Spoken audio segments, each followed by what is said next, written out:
Salut à vous les juristes, on va aborder ensemble la décision rendue par la Cour suprême des États-Unis au sujet de l'avortement. Bon, pour vous la faire courte, l'histoire commence dans l'État du Mississippi où une loi a été adoptée pour encadrer le droit à l'avortement.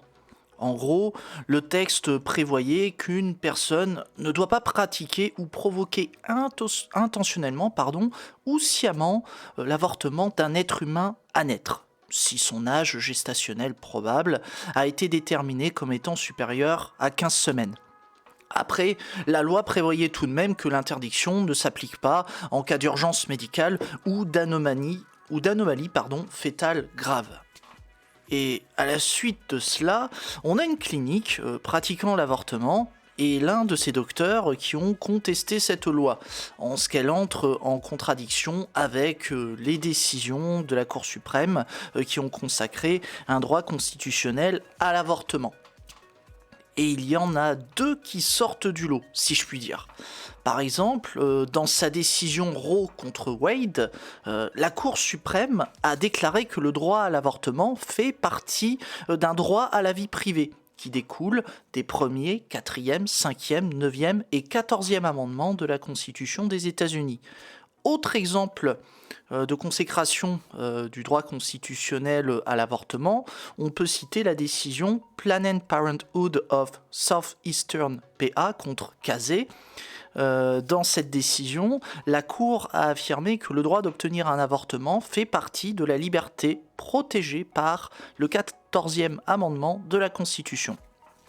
Malheureusement, et vous vous en doutez, les nouveaux juges conservateurs qui ont été nommés à la Cour suprême ne souscrivent plus à cette analyse des décisions Roe et Casey que je viens de vous présenter brièvement. En d'autres termes, ils veulent remettre en cause les décisions que je viens de vous citer. Et dans le jargon juridique, on appelle ça un revirement de jurisprudence. Alors, on va voir ensemble les différentes raisons de ce revirement de manière très schématique. Et je vous préviens, préparez vos sacs à vomi ou paluchez-vous selon votre bord politique. Bon, premièrement, les décisions Roe et Casey doivent être remises en cause selon la Cour suprême en ce qu'elles vont à l'encontre du point de vue de nombreux citoyens américains. Et dans ces conditions, la Cour suprême considère que les citoyens n'étaient plus en mesure de persuader leurs représentants d'adopter des politiques conformes à leur vue, à savoir préserver la vie du fœtus ou celle de l'embryon. Deuxièmement, la Cour considère que les décisions Roe et Casey ont imposé des règles pour la grossesse qui ne reposent sur aucun fondement, que ce soit au regard de la Constitution, de l'histoire ou des précédents, autrement dit les décisions de justice. Troisièmement, la Cour juge que les règles de droit dégagées par les décisions Roe et Casey sont difficilement applicables, en ce que les juges des États fédérés ont rencontré des difficultés pour établir les restrictions possibles ou non au droit à l'avortement. Quatrièmement, les décisions Roe et Casey ont conduit à la déformation de nombreuses doctrines juridiques importantes. Bon, si vous voulez le détail de ces doctrines, je vous renvoie aux pages 62 et 63 de la décision de la Cour suprême. Quatrièmement, la remise en cause des décisions Roe et Casey, toujours selon la Cour suprême, ne bouleversera pas les autres droits garantis par la Constitution, sachant que ces décisions ne concernent que le droit à l'avortement. Cinquièmement, la Cour suprême estime qu'il faut revenir sur les décisions Roe et Casey en ce qu'elles sont affectées par des considérations politiques ou par l'opinion publique. En effet, la Cour rappelle que ces décisions ne doivent pas être affectées par de telles considérations extérieures au droit. Sixièmement, vous inquiétez pas, on arrive à la fin. Même si la loi réglementant l'avortement concerne une question d'une grande importance sociale et de substance morale, la Cour considère que ce type de loi bénéficie d'une forte présomption de validité. En effet, la loi réglementant l'avortement, comme d'autres lois sur la santé et le bien-être, poursuit des intérêts légitimes, ce qui rend plus difficile leur contestation. En gros, il est plus difficile de démontrer qu'elle serait contraire à la Constitution. Et parmi les intérêts légitimes que la Cour évoque, on retrouve notamment, concernant les lois réglementant l'avortement, on a le respect et la préservation de la vie prénatale à tous les stades du développement, la protection de la santé et de la sécurité de la mère, l'élimination des procédures médicales particulièrement horribles ou barbares, la préservation de l'intégrité de la profession médicale, l'atténuation de la douleur fœtale et la prévention de la discrimination fondée sur la race, le sexe ou le handicap. En l'occurrence, plutôt dans le cas présent, la Cour estime que la loi du Mississippi réglementant l'avortement poursuit un intérêt légitime, celui de protéger la vie des enfants à naître. Et je précise à chaque fois que c'est toujours selon la Cour. C'est pas moi qui le pense, c'est ce que dit la Cour.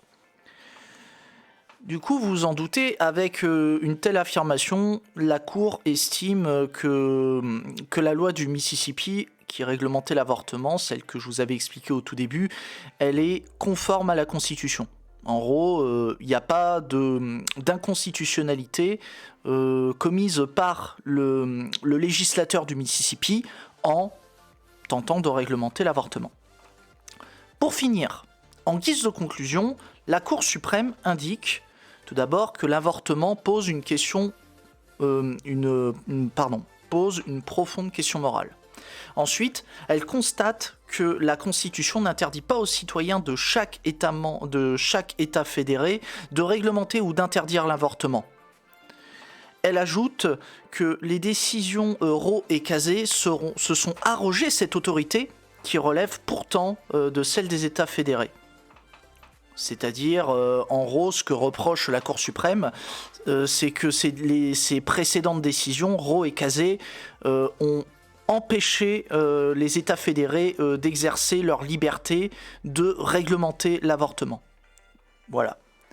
Et par conséquent, la Cour estime qu'elle va rendre cette autorité au peuple et à ses représentants élus en remettant en cause les décisions Roe et Casey, pour le dire autrement, en permettant aux États fédérés de réglementer ou d'interdire l'avortement. Alors, après cette présentation, je vais vous donner mon avis très personnel sur cette décision de la Cour suprême. Et selon moi, cette décision est particulièrement dommageable pour les droits des femmes aux États-Unis. Tout d'abord, ça va créer des inégalités juridiques entre les femmes américaines, car l'avortement sera possible à des conditions potentiellement différentes d'un État fédéré à un autre, voire même l'avortement pourrait tout simplement être interdit et réprimé, avec des peines variables d'un État à un autre, soyons fous. Et ce qui est déjà le cas, il me semble qu'il y a eu un exemple dans la presse d'un État qui prévoyait des sanctions pénales à l'encontre des personnes qui pratiquaient l'avortement.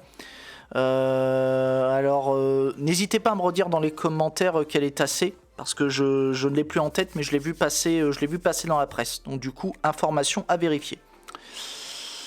Ensuite, il va y avoir un renforcement des inégalités d'ordre économique, car les femmes devront mobiliser des moyens financiers supplémentaires pour pouvoir pratiquer légalement un avortement dans un État fédéré voisin qui sera plus ou moins éloigné de leur domicile.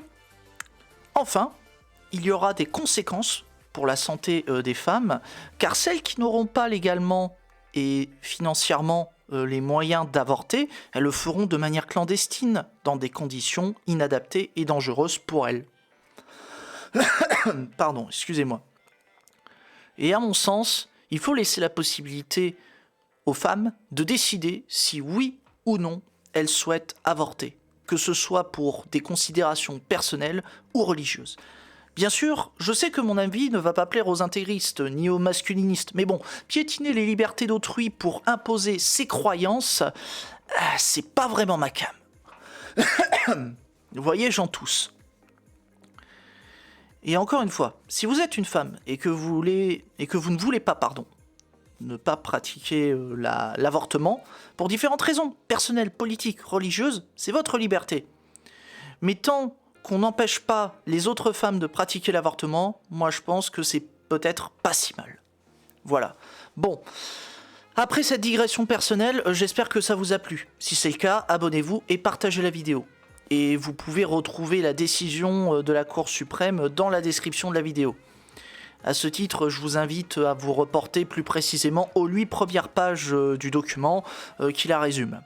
Ou alors, vous pouvez lire le reste si vous avez du temps, car le bébé fait quand même 213 pages avec les annexes. Donc du coup, bon courage, et en plus c'est en anglais. Bon, je crois que j'ai tout dit. Sur ce, je vous laisse. C'était Matt DEH sur Vulga Droit. A plus, les juristes.